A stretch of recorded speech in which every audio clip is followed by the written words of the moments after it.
right, welcome back, ladies and gentlemen. There's a little hiccup there in my recording. Today I am starting a playthrough of Europa Universalis 4.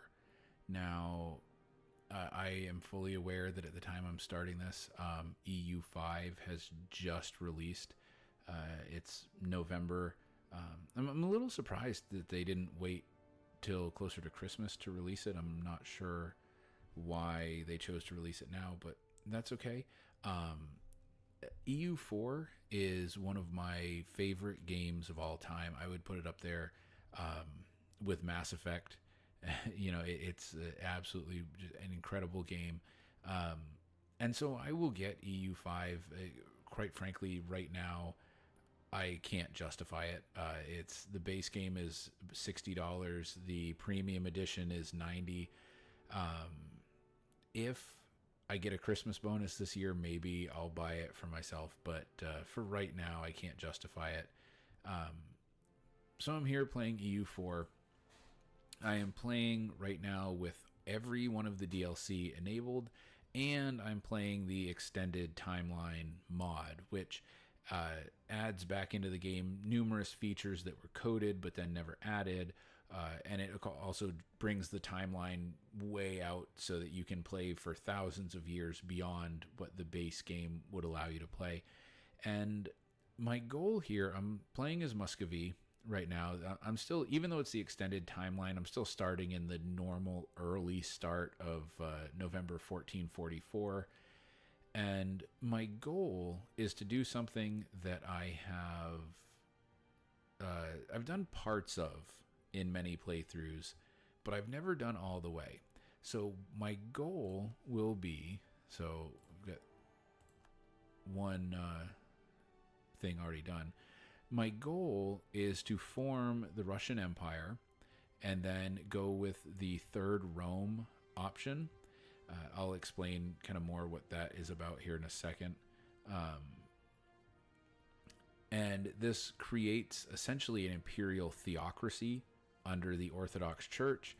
And then at the same time, rather than expanding eastward, I probably will a little bit, but my goal is going to be essentially to go as far east as the Ural Mountains. So we have the Caspian Sea here. The Urals are right here. So I'm going to sort of draw a line down from the Urals through Nogai.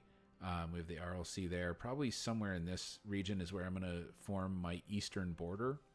And I'm going to try to push westward, with the goal being to conquer at least continental Europe, possibly the British Isles. By the time that we get in a position where we could potentially invade England, Britannia is going to be incredibly powerful on the water. I'm not sure that we'll ever be able to rival them when it comes to naval power, so I may never be able to invade there.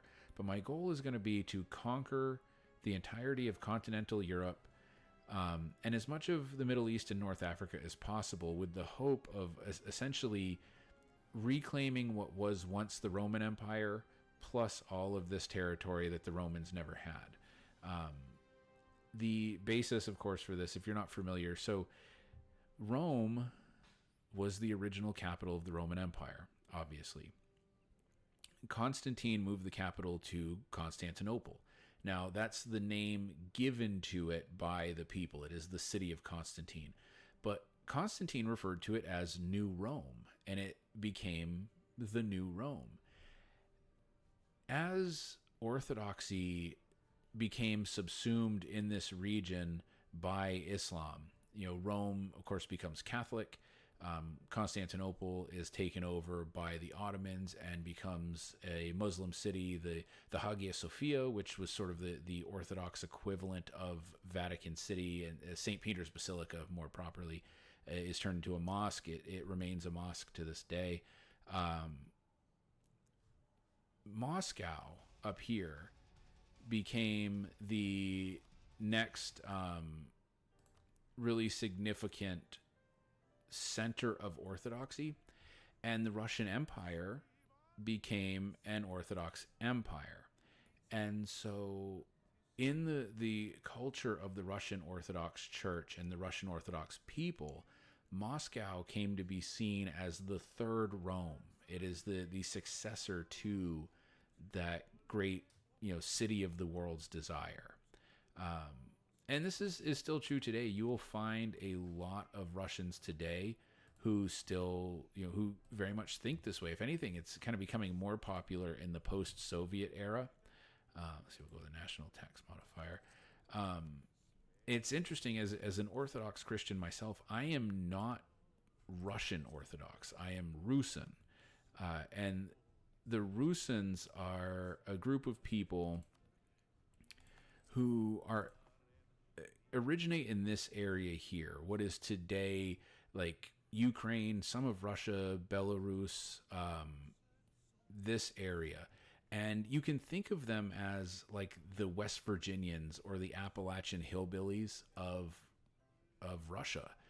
And the Rusins are, even to this day in this area, are predominantly Catholic.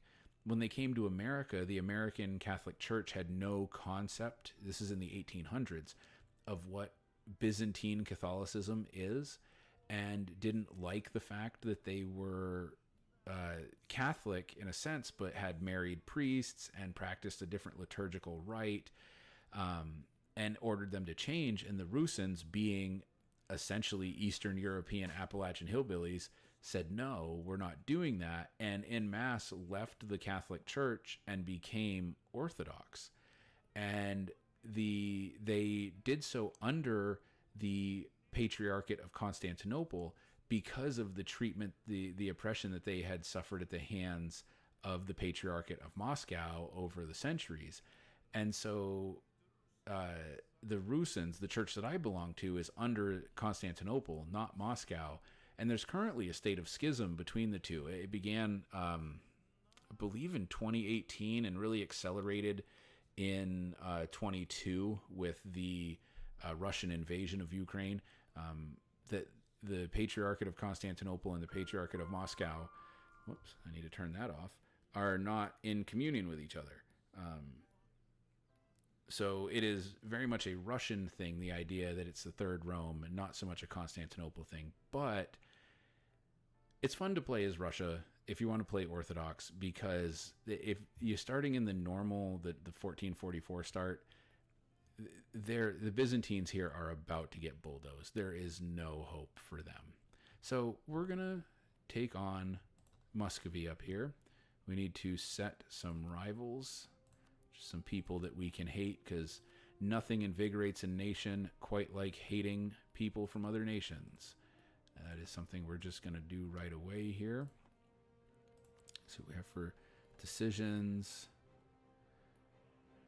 We'll go ahead and pass the Act of Uniformity. The Indulgence Act we don't want. That's really, I don't understand the purpose of this. The idea is that it makes your stability cost higher and you tolerate heretics more. And I don't get it. I don't get what good it is supposed to do. I can seize Crown Land. I'm not going to worry about that yet. I'm going to set my timer up here. I need to get some commanders for my armies.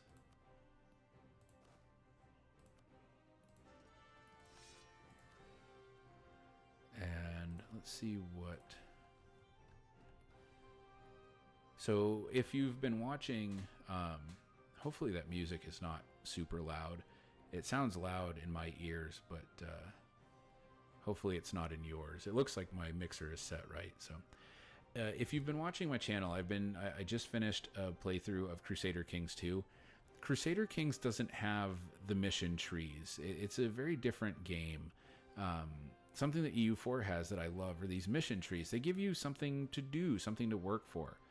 And so the first thing, we need to be gaining 10 administrative power a month. We're currently gaining 9. That's okay. And we need to get the army size to 80%. Now, the army compositions starting out are always weird, and I never understand them. I don't know why they're set the way they are. There's no reason, unless you're playing as certain countries that have certain bonuses. Whoops, I hit the wrong button. There is no reason to ever have more than 4 cavalry in your army, no matter how big the army is, because the cavalry flanking bonus only works out to a couple places on either side of the army. So having 4 units, or 4 units of cavalry. I need to, let's see, I'm going to turn this music volume down. I don't know how it sounds if you guys even hear the music. For me, it's like really loud. There we go. Having 4 units of cavalry, or more than 4 units of cavalry, just, it doesn't do anything. It's just wasted space in your army that could be filled by soldiers or by infantry. And so the first thing you want to do when you're looking at the armies is you want to see, so my combat width is 20. That means that I can fit 20 units in a row. So you can go over that and it's okay, but they don't do anything. So it's best to stay at your combat width. Now, you want to unlock military technologies that give you greater combat width, but there's really no point to going over your combat width. So I can go up to 20. I have 16 in this unit, so I'm going to create 4 more here. I'm going to move these guys just over here out of the way. And here, so this is your force limit. For now, in this early game, you want to stay at or under your force limit. The more you go over your force limit, the more it costs, and it's a scaled cost, so it gets worse the further over the limit you are. But there's a point, and you'll know when, where the force limit becomes sort of a suggestion that you don't really need to pay attention to. All right, so let's see. I need to see, Crimea is not Orthodox. I can make them an ally, but there's not really a point to doing it. So I can make these guys an ally. I'll make Georgia an ally.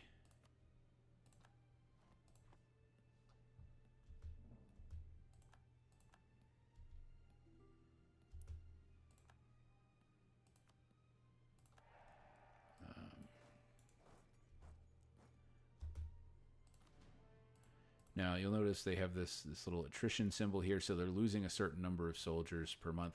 Attrition in EU4 is not nearly as bad as it is in CK2, but you do want to try to avoid it by putting your army in places that can support them, which none of these places have a supply limit big enough to support an army of 20. These guys are 18. And you can do that. You can increase that through development. All right, so the first thing we need to do is we need to smash and grab Novgorod. We have claims on all of this territory. Denmark, though, has claims on a lot of this territory, and Denmark is an absolute pain to fight. Militarily, they're not particularly strong. Like, they're fine. They're not weak by any means, but they're not any stronger than anybody else. But their capital is on an island here, and their navy is very strong, and that makes it very difficult to get to their capital. EU4, unlike CK2, allows for areas to be blocked off. So, CK2, first off, it allows you to walk from England to Ireland, kind of through a couple different paths, which EU4 does not. But when there are places that you can walk through, like here in Denmark, you see, I know it's clouded, but you get these little dotted lines. If they put ships in here, it'll block those off so soldiers can't walk through them. So you have to come in and defeat them with your navy. So Denmark is a pain to fight. And if we're not quick, they will take all of this territory. So we need to seize all of this territory first. Novgorod is not in any position to stand up to us or to Denmark. So, oops, I keep clicking the wrong button. So we're going to go ahead and, what I need to do, though, in order to get the claims, I guess I thought we started out with claims. We don't, but I need to get the force limit up to 80%. Yeah, and that's going to give us like a bunch of claims on stuff. So we're just going to keep Streltsy. We'll make some Streltsy. They're the Streltsy are like you're limited to the amount you can have. They're sort of like special forces, and they cost money to maintain every month, but it's not that bad, and they're worth it. They're good, like very powerful soldiers. Now a bunch of these guys in here, not Tyver. We're gonna end up having to crush them here soon. But a lot of these guys are vassals of mine, so I want to start improving relations with them because I'm going to want to annex them soon.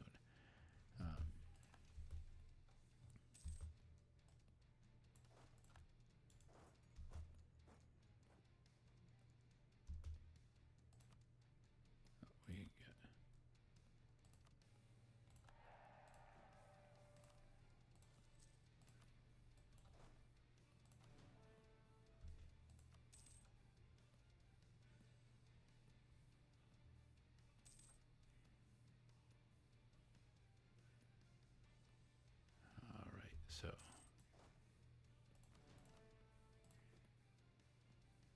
need to keep going. Do they have? So they've only got 3 cavalry, so I'm going to add 1 more cavalry there.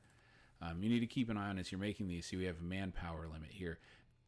Infantry take 1,000 men, so we can only make 7 more infantry, which is okay because I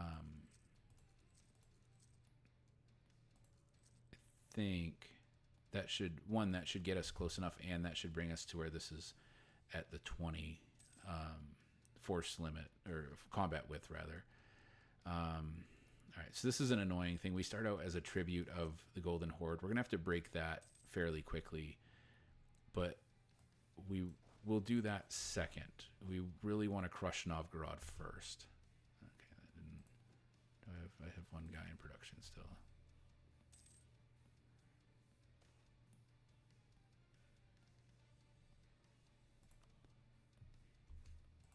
Oh, my prestige went down. All right. So we should be at the 80% now. We can't afford that guy, but what we can do, okay, so what I'm going to do something I would never recommend doing. Loans can be an absolute nightmare in this game, but because I'm going to fire him, so we need to get this to 10. I'm going to hire this guy. I can't afford him. I really can't, but it'll be worth it to get all of these claims. So what it does is we have these permanent claims on the whole area. We can give up those permanent claims and we can shift them to non-permanent claims. Now, this is kind of a pain in the sense that we're going to gain non-permanent claims on all the same areas that we had permanent claims on. We're never going to be able to get all of these areas before all of those claims expire. But if we do this, the trade-off is really worth it. We will be able to claim entire states later on, which we can't do typically as a normal country. We get an extra diplomat. The core creation cost goes down by 15%, which is a lot.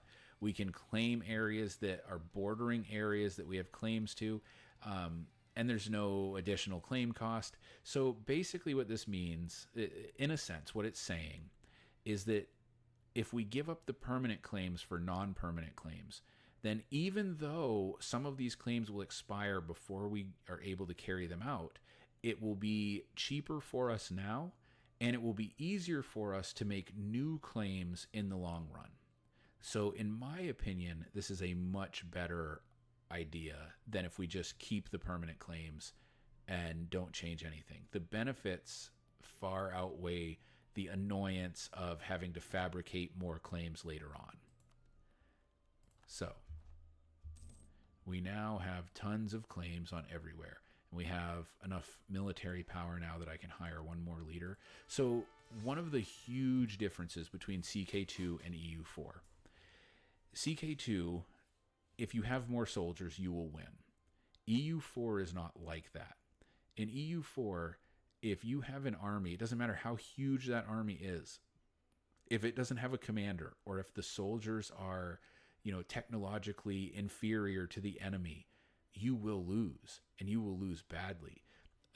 I've never quite figured out how it all works, but I also know like the terrain has a huge deal. You want to avoid river crossings, you want to avoid fighting in mountains, especially in the winter, stuff like that.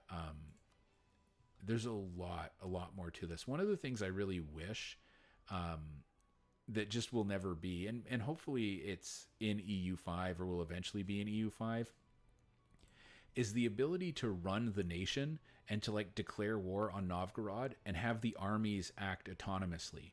Like the one thing I'm really bad at with EU4 is the tactics, the military tactics. I'm great at running the empire. I'm really bad at the tactics, and I wish like I have generals. The generals should be doing that for me anyway. That's what they exist for. We have an unassigned merchant.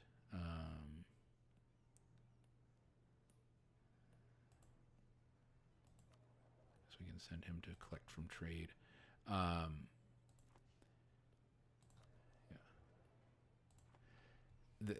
wish that was something I could do.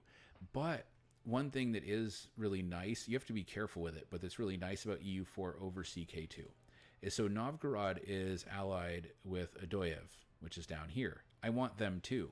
When I attack Novgorod, Odoyev is going to come into the war. Now, in CK2, you can really only take what you have a claim on. In EU4, it's not like that. I'm going to be able to conquer them. I'm going to be able to conquer huge portions of Novgorod. It's going to be awesome. It's going to be awesome. So here we go. Right from the start, we are at war. So these guys are going to go down here. These guys are going to go up here. The forts are your most important areas. These are the areas that you want to attack first. All of my vassals are going to come in. They're going to help me fight. So we just won that battle right away. And we are going to just absolutely obliterate Novgorod. They're simply in no position to resist this invasion.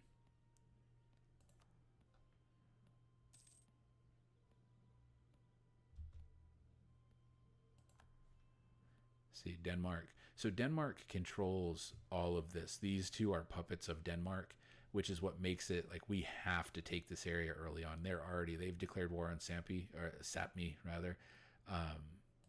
They're already starting to expand as well. One of the most important things about this game, it's one of my favorite quotes of all time. So there was this Air Force, I believe he was a general.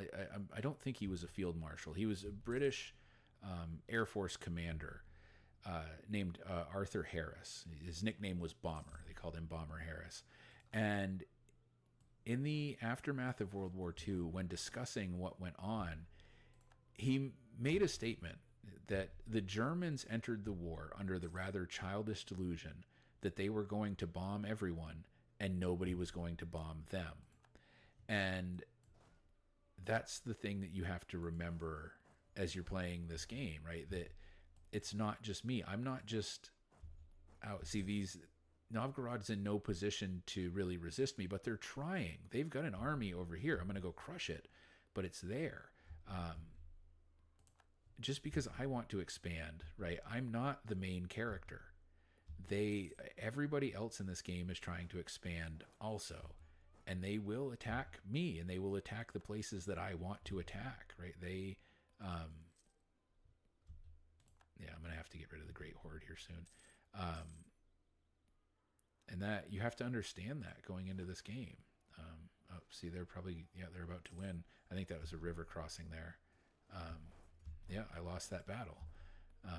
It'll be okay. I mean, I haven't lost the war. I've just lost a battle. But you just have to keep that in mind. Like, you are not like the sole force in this game. It's we can get him here.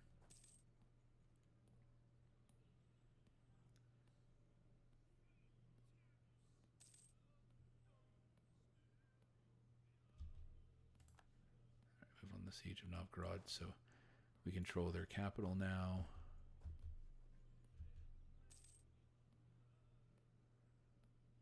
See, that time we really hurt their army.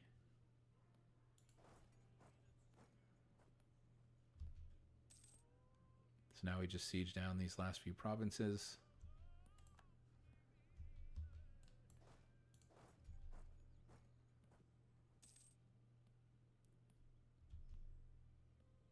There, and we're at 100% war score. So what I'm going to do, I'm going to negotiate with Adoyev independently, because this is going to allow me, if I try to take Adoyev as part of a total deal, like if I deal only with Novgorod, it will end up using some of my war score to, like, that I could use for other stuff. So if I negotiate with them independently, I'm going to take the maximum amount of money that I can, and I'm going to take their land. I'm going to annex them completely. They go away. So Adoyev is gone. Now I have to wait a day, and now I can negotiate with Novgorod. So I want to just take all of this, as much as I possibly can, all of these areas that Denmark has claims on. In theory, Denmark can now, like, I'm going to take all of this. Denmark could attack me and try to take this from me because they still have claims on the territory, but they're not going to. They're not going to. There. So now I can convert some of these provinces to Orthodox. I want to make sure I do that.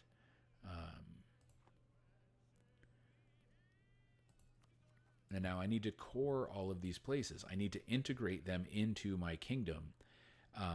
And this is where that deal really pays off, because the core creation cost, the amount of administrative power that I have to spend making these cores, is 15% lower than it would have been. So see, I had enough power to make all of these cores. And this one, I actually do have enough power to make this one a core.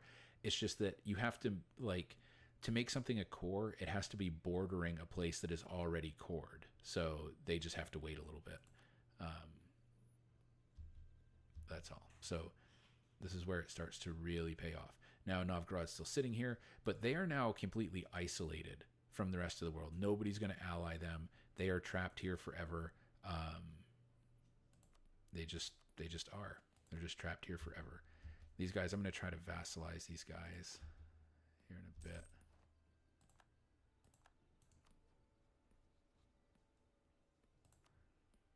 I'm going to take Ryazan. I have claims on them. They don't have any allies.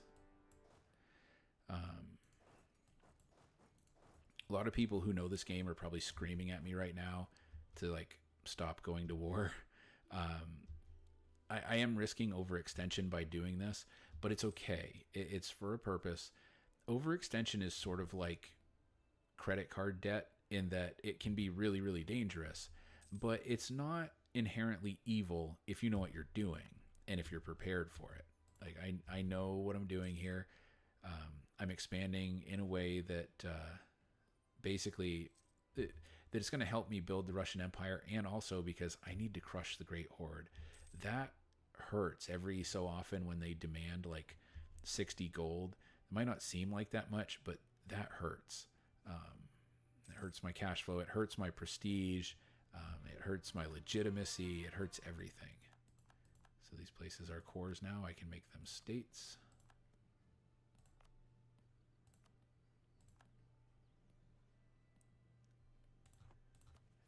And now I can core those. So I'm going to improve relations, because I can, a lot of these guys are my vassals, and so I can, if I get their relations high enough, like Rostov here, I'll be able, when it's been enough time, it'll be 1454 before I can do this, I'll be able to annex them. So I can just take them over diplomatically without having to fight a war or anything.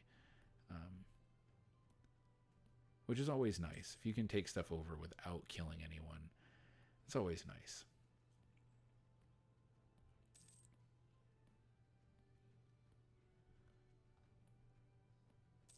The other thing about if you're not familiar with these games and you've watched the CK2 playthrough, EU4 doesn't have any of the intrigue as far as like, killing people and assassinations and stuff like that. There's no plotting here. This is a much more high level game where I am, in a sense, Lose one stability.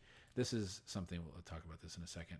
I am, in a sense, playing as Vasily II, but like, I'm not really. I'm playing at a much more high level. I'm not controlling a character. So we want to boost our stability. You want to keep your stability as high as possible. Definitely over 0. But you want to keep it as high as possible. It does a lot of little things. You're less likely to have rebellions. Your tax modifiers are typically higher. Your soldiers are better quality. It's just a lot of little benefits to keeping your stability high. You know, if you think about it from your perspective, as a citizen of whatever country you live in, you know how it is, right? Like, I'm American, and America feels very unstable these days, and it just sort of hurts the people. It hurts. Yeah, it just hurts, right, when you feel like you're unstable. All right, so it's time for us to break the Tartar yoke. We are going to attack the Great Horde. They're going to call in these allies. They're probably going to outnumber me in the end, but my soldiers are generally going to be much better quality than theirs. So, and they're already at war with, I think, with the Ottomans. Yeah, the Ottomans, at the start of this game, the Ottomans are by far the most powerful nation on earth.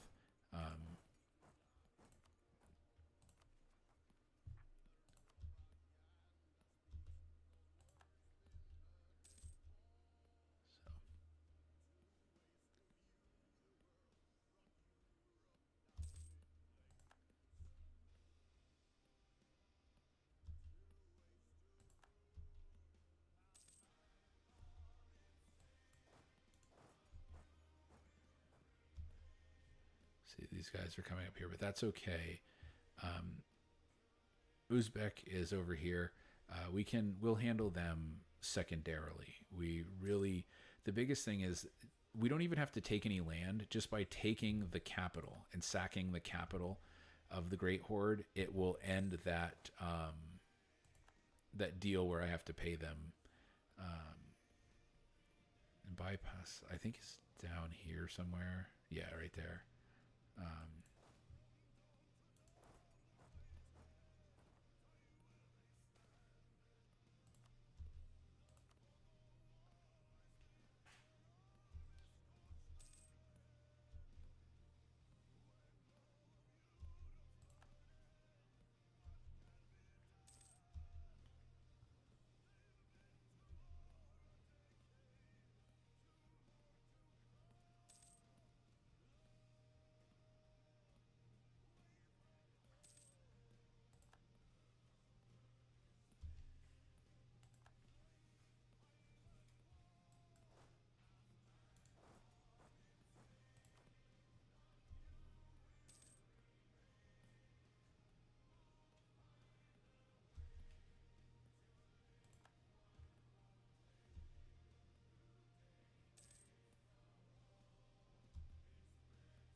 Let's see.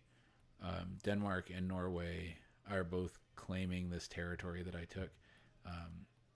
Yeah, Norway is still independent, so they can't do anything on their own. Or, sorry, not independent. They're still dependent. They can't do anything on their own. Denmark could try to take this territory, but they almost certainly won't. And if they do, they'll just find out why Russia is Russia.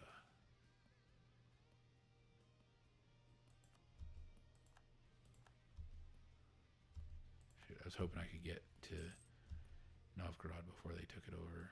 That's all right. We'll meet them down here.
take that deal. I was going to see if I could maybe force them to become a vassal, but I don't want to overextend myself too much at this point.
Let's see. All right, so the Ottomans have finished their war with the Horde, so there we can hopefully knock the Uzbeks out. No, they won't surrender yet.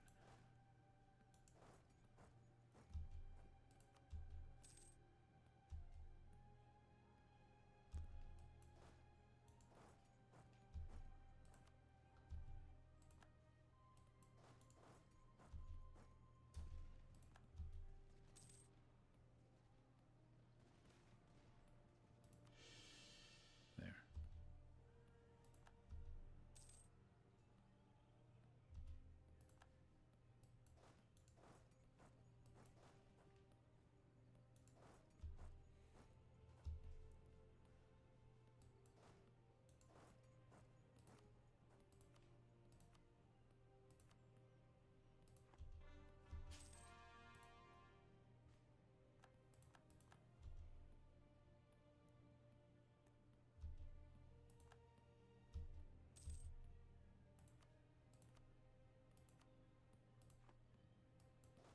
What I'm checking for every time I keep opening that is to see if Uzbek will agree to a white peace.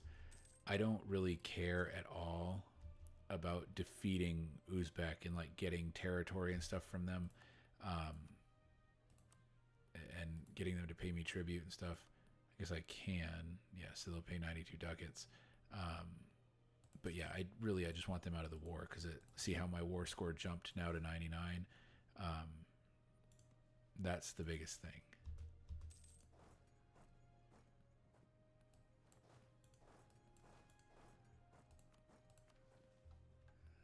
So we have broken the Tartar yoke. We took the capital and we held it, so they can no longer exert any sort of influence over us, which means they can't like demand that I pay them money anymore.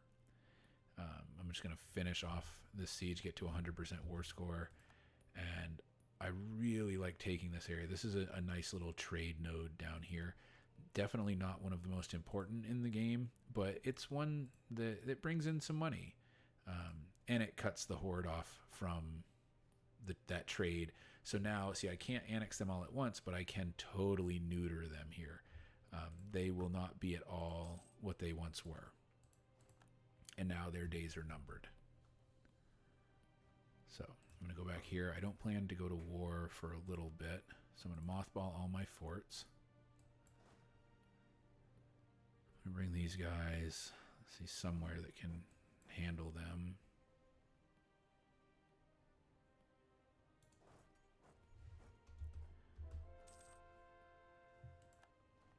And we're going to wait just a little bit. So Defender of the Faith is something that it's nice to have. It gives you a lot. The only problem is that like if the Ottomans attack an Orthodox country, and like if they attack Byzantium, which it looks like they are right now, and the Byzantines try to call me in as Defender of the Faith, I will have to go to war, or I'll lose tons of prestige and my status and all of that stuff. So I'm going to take it, but it's just kind of a pain to deal with. Let's set a rival. Let's set France, because I'm not going to have to fight them in a while, or for a while. And we'll set another one. Let's say Hungary. No, Poland, because I'll be able to fight and defeat Poland soon enough. Let's see if we need to get their opinion of us to 90, or 190 rather.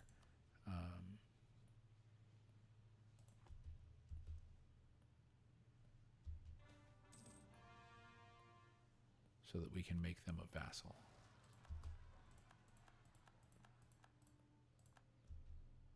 Some rebellions broke out in some of the vassal states. That's okay. The vassals will handle that. You can seize land. Crown land is one of those things that, like, I guess nice to have, but it also, I mean, it's really, I often find it really annoying to have to deal with all the rebellions that happen when you seize crown land, and so it's often just not worth it to me, unless if it gets too low, then you start having penalties, and then you kind of have to. But for now, I don't really see any need. Let's see if any of these guys, so Tiber and Wallachia, which is down here.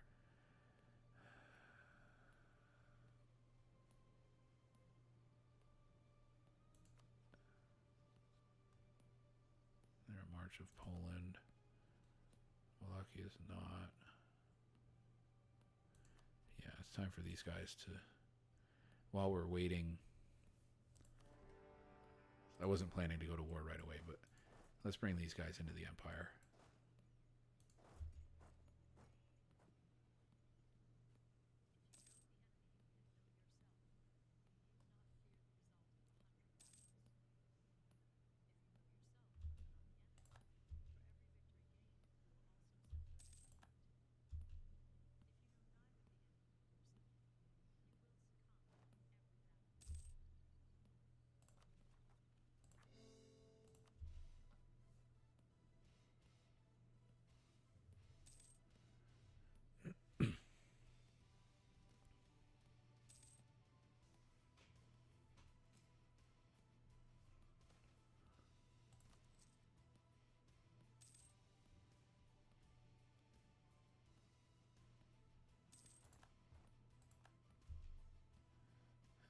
Potential for great horde separatists. That's okay.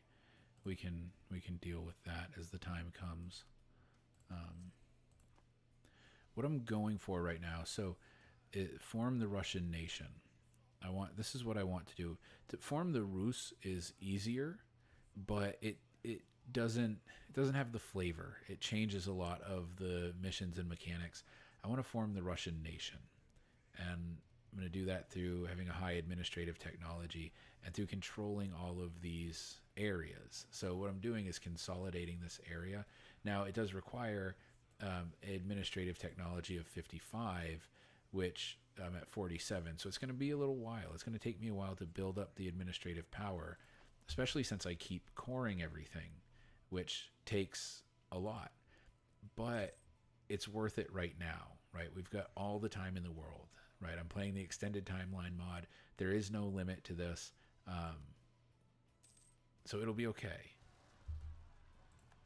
Right now, I want to focus on consolidating these areas. And at the same time, so what I want to do too is the goal here is to get down to this third Rome, which requires these two branches, right? So Land of the Churches, that's one I can do on my own.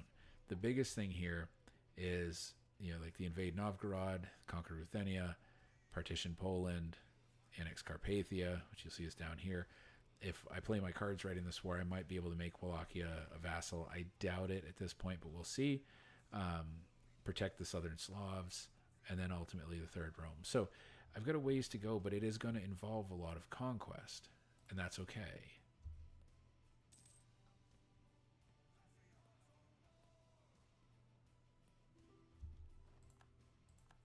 All right, so now that we've conquered them, let's see if, yeah, give me military access.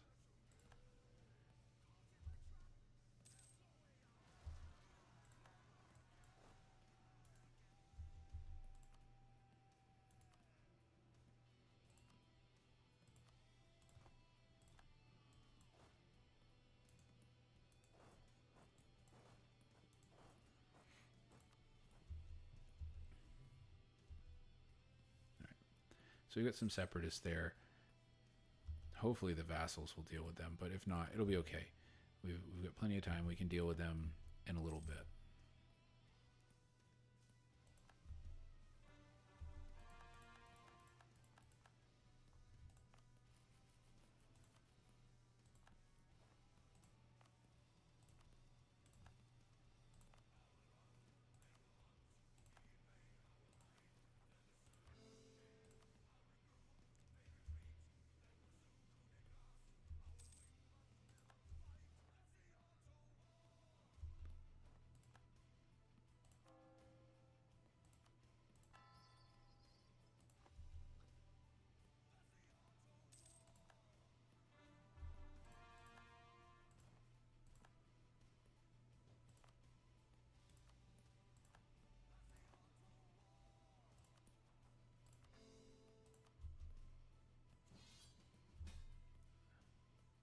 See, so Trezevon is being attacked by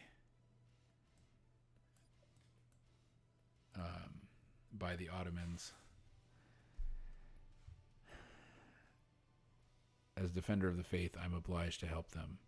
The Ottomans are stupidly powerful right now, but I kind of have to.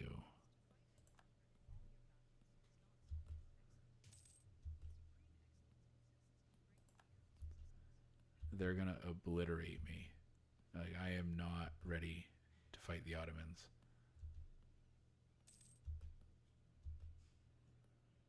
See?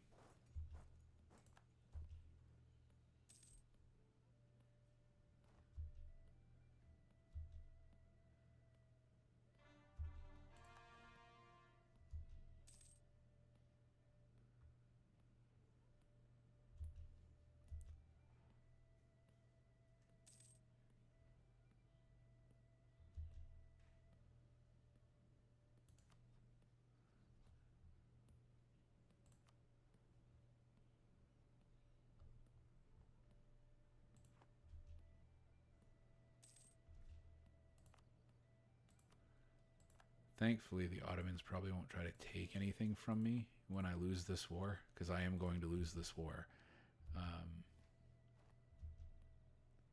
Well, I say that. I mean, stranger things have happened, but in general, I expect the Ottomans to absolutely murder me here. See, yeah, they just bulldoze me.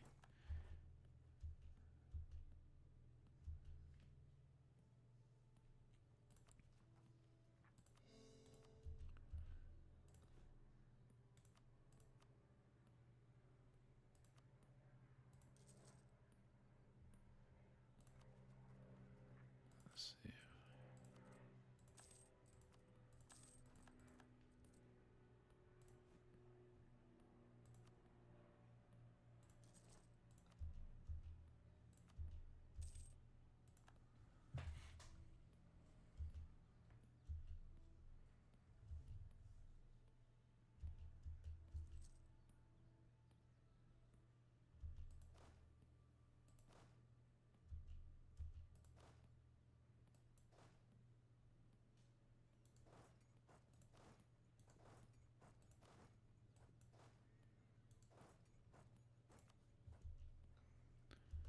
So maybe with some mercenaries, we'll see. The Ottomans they're so powerful here at the beginning of the game that it's just not realistic. But maybe if I take some mercenaries here and march into Constantinople. There, we defeated that army.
forget how.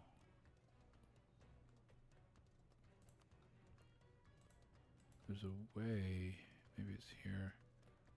Yeah. Oh. Yeah. I can't assault yet.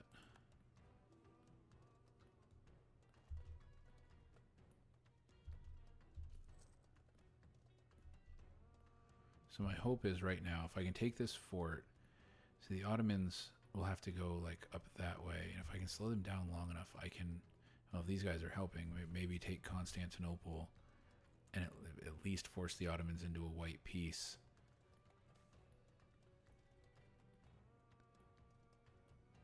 Meh.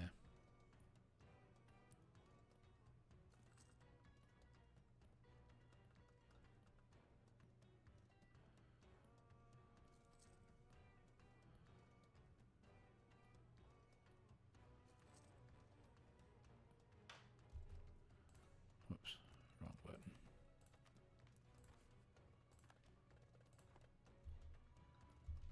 Alright, so we've won the siege of Bucharest. Alright. So we need these guys to march.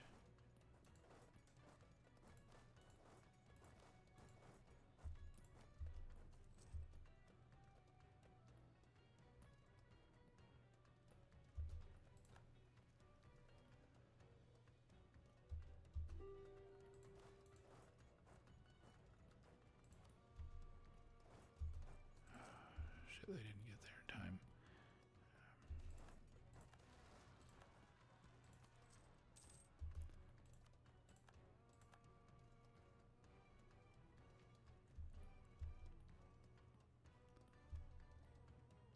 That's the problem with the Ottomans, is they're just too powerful.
So now we can see if we can get Wallachia.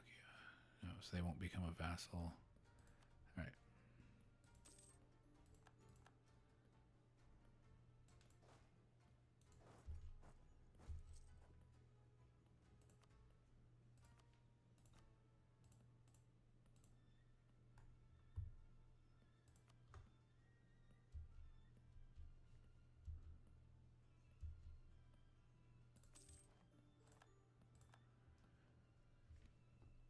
Alright.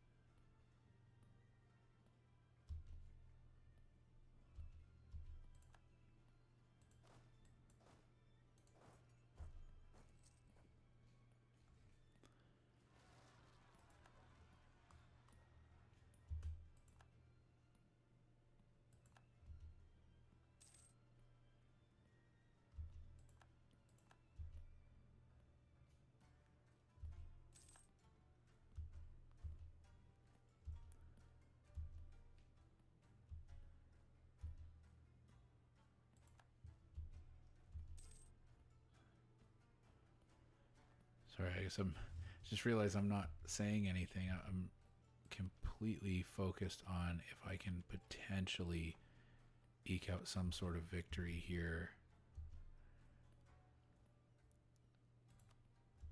against the Ottomans. If I could take Constantinople and like capture any of their territory, that would be huge.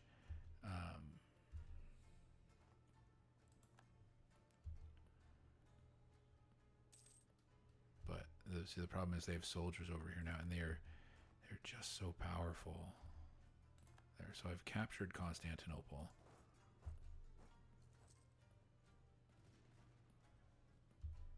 Won a battle.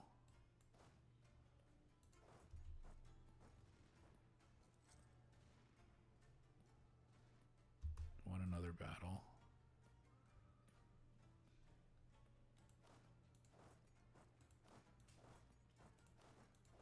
So I'll just send everybody here to fight these guys. No, see, we lost a battle. Will you just... Holy cow. I mean, yeah, that's a... I'll take that. All right. Let's get these guys.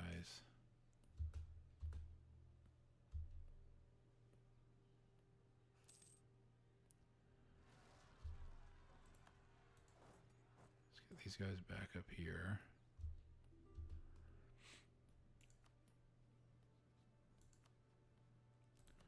Start the process of annexing them.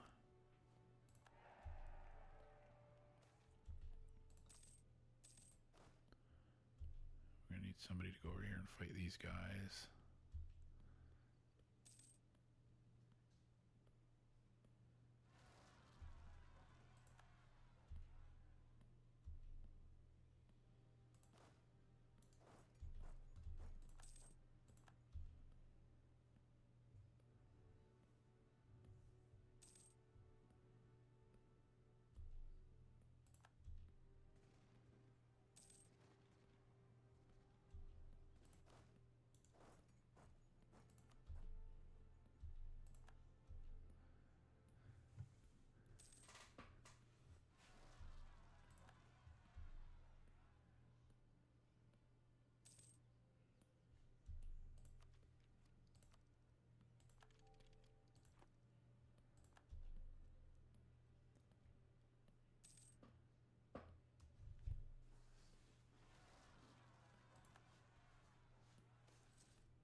Annex them.